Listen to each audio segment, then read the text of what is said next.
this is the Apple HomePod. About a week and a half ago, I gave you my unboxing and overall first impressions of this brand new smart speaker from Apple, and now I'm ready to give you my overall review and thoughts about this $350 smart speaker. So let's go ahead and get started. So aesthetically, the Apple HomePod is a very small speaker. It's about the size of 1.5 Amazon Echoes. It's not very big at all, takes very little counter space if you have it on a kitchen or in a bedroom or in a living room. It really does blend in. It has this awesome 3D fabric mesh that's pretty soft and mushy all around the HomePod. So it overall is a very aesthetically pleasing object to look at in a middle of a room or on the side of a room on a bookshelf. It's also quite dense and heavy. It's a definitely very heavy speaker, a lot heavier than any Echo product that Amazon's made.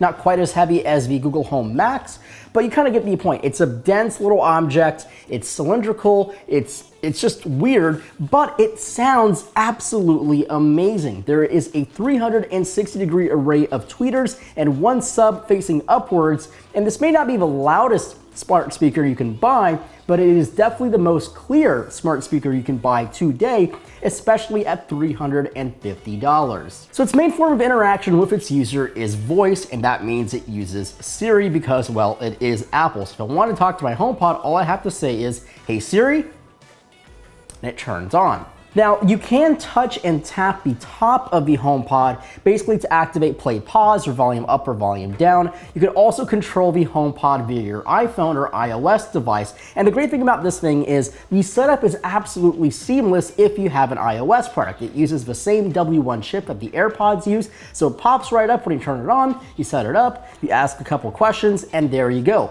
The downside is, if you don't have an iOS product, you can't have a HomePod. There is absolutely zero way to set that up, even though that Apple Music is currently available on the Android Play Store. Now, I definitely can't say enough how good the HomePod sounds. It's definitely the best smart speaker I've ever used, but there are a lot of downsides and incompleteness of the HomePod at its current state. Maybe down the line it'll be a better product, but let me go ahead and talk to you about some of the little quirks and things that just clearly and plainly don't work with today's Apple HomePod. So first of all, you can't use Spotify. There's 70 million subscribers to Spotify, including myself, and natively, you can't ask the HomePod to play music directly from Spotify. It's Apple Music or bust. You can AirPlay Spotify to your HomePod through your iPhone or Mac or whatever, but you can't use Spotify natively like you can do on a Google Home Max or the Echo products. Secondly, you can't make any phone calls through the HomePod even though it's connected to your iPhone almost 24/7. Makes no sense that Siri can't do that. I mean, I can do it on my iPad from my iPhone, but I can't do it on the HomePod. Number 3 for me is you can't link multiple HomePods together yet. With AirPlay 2, you will be able to, but we have no idea when that will be coming out. If we just say sometime later this year, that can mean December 2018, or it can mean tomorrow, but today you can't do it on the brand new HomePod, which still makes this thing a very incomplete package. Now, Siri is definitely getting better as an assistant. I don't think it's as good as the Google Assistant. I don't think it's quite as useful and integrated as the Echo Assistant or Alexa. I don't want to turn on my Alexa over here, but HomePod and Siri is just a weird thing. I mean, Siri is incomplete on the HomePod. It's not quite as able as the Siri you have on your iPad or iPhone. This thing is almost like handicapped a little bit on the HomePod, and it's just, I don't know how to describe it. The HomePod is one of the most, if not the most, incomplete product that Apple has ever made, and you'll hear that word a lot on a lot of these reviews, is the HomePod is incomplete. It's not ready to ship, even though Apple shipped it about a week and a half ago for $350. Now, to be completely honest with you, I do understand the product of a HomePod. I mean, Apple really does want you to be in the Apple ecosystem.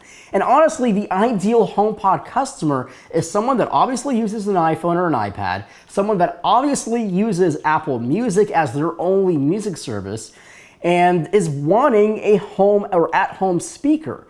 Now, you do have ability to connect with HomeKit and stuff and tell it to turn on your lights or change your AC if you have an Ecobee or something. But other than that, the HomePod is quite limited as a smart device. I honestly wish you can use this strictly as a speaker, but there is no 3.5mm auxiliary port. You can't actually use this as a Bluetooth speaker either. So if you have an Android phone or something, you can't use this as a Bluetooth over-the-air speaker. You can only AirPlay things to the HomePod. So those are a lot of downsides with the Apple HomePod. And honestly, for $350, I honestly can't recommend this thing to anyone, especially because it's very incomplete. Maybe down the line when AirPlay 2 is out, maybe it will add Spotify support. I highly doubt that, but hopefully you can add Bluetooth streaming in AirPlay 2. Who knows? But at this current state, unless you're a diehard Apple user that's completely invested in the ecosystem, I mean, I'm very Apple-centric. I use a Mac, have an iPhone, have an Apple TV, but I'm not an Apple Music subscriber because I just don't like their interface. I'm a huge Spotify user because I can use it on an Android phone, I can use it on my iPhone, and I just love the interface of Spotify 10 times more than Apple Music, and I'll probably never switch over. So if you are an Apple Music subscriber and you're looking for a smart speaker, then I can't really blame this thing. I mean, it is the best sounding smart speaker you can buy right now. I just wouldn't buy one. I honestly wouldn't buy one. I can't recommend anyone that I personally know to go buy a HomePod because honestly, most people who want to listen to music, like good listening or good quality listening, they'll have headphones. I mean, they'll have high-end headphones or amps or something like that.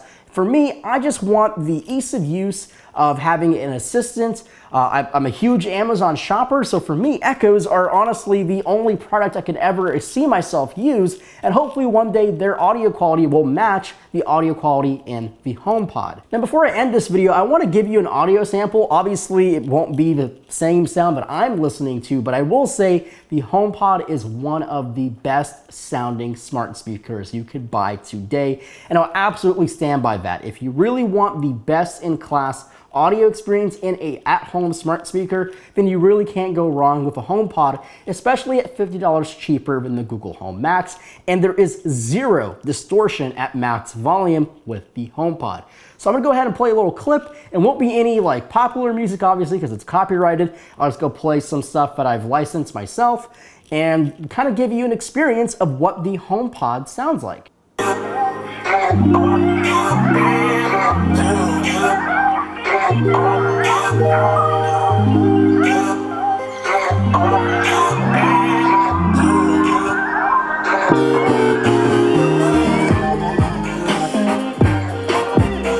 Alright, so those are my overall impressions on the Apple HomePod. As an Apple product, it's the most incomplete Apple product they've ever shipped, and that's honestly a huge disappointment because this is one of the best sounding Apple products I've ever seen. I honestly think the sound engineers should pat themselves on the back, but the software guys and the integration of Siri, no, that's a terrible execution of their mission. It's an incomplete product, makes no sense, can't use it the way I want to use it, has no inputs, can't use it as just a normal speaker. Not a buy. I mean, this isn't a product that I recommend to anyone other than those who are absolutely committed to the Apple Music platform. And honestly, if you are and you're in that ecosystem, you probably already have one of these sitting on your kitchen counter. Hope you enjoyed the video. I definitely want to hear your comments and thoughts in the comments below. Hit me up on Twitter at MarcoMHanna, and I will see you guys all in my next video. See you later.